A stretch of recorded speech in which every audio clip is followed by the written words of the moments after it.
Hi, I'm George the Weather Dad, taking a look at your next 5 days, and that takes us up into the upcoming weekend.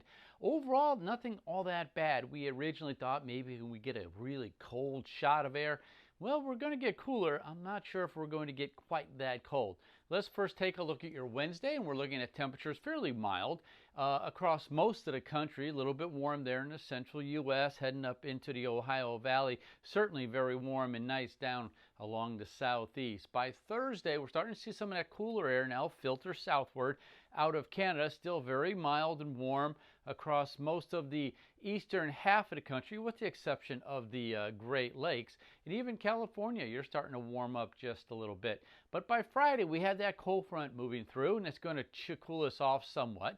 We're going to see temperatures a little bit around normal or slightly below normal. That's going to put highs in the upper 50s here in the Ohio Valley, maybe even lower 60s as we work our way on into your Friday. Still fairly warm and mild down along the southeast. By Saturday, it's pretty well entrenched. Temperatures about normal or slightly below normal. So we're not going to have a nice spring weekend, but we're not going to have a really cold weekend either.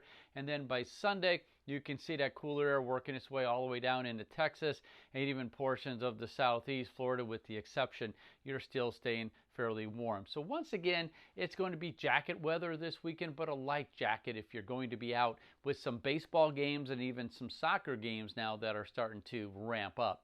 Precipitation wise, here on our Wednesday, we are looking at that frontal system, a big storm system up in the Great Lakes. That's producing some showers and potentially even a little bit of severe weather. Not a lot out of this system. I think most of the heavy rain will be up in the Great Lakes.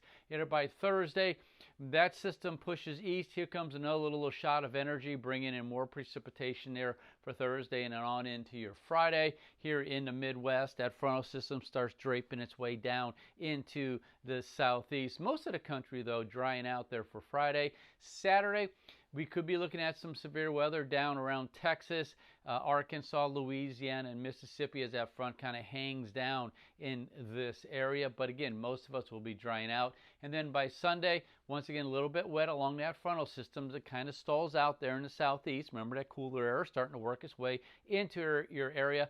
Fairly dry. We'll have quite a bit of sun. Now, this is going to cause some problems as far as cloud cover is concerned, because we have a very warm spring sun now, and we have some cooler temperatures. We're going to see some of those afternoon poofy clouds, cumulus clouds, and so we'll start the day off pretty sunny, and then we'll end up with some clouds in the afternoon. Now, this is again for your Sunday. Now, for next week, do things change a lot? No, they really don't. Temperature-wise, below normal across the eastern half of the country. Starting to warm up there in the west. Precipitation-wise, wet along the southeast and along the Gulf Coast regions. Dry or pretty close to normal elsewhere across the area. So that's a look at your next 5 days up into your next weekend. I'm George, the Weather Dad.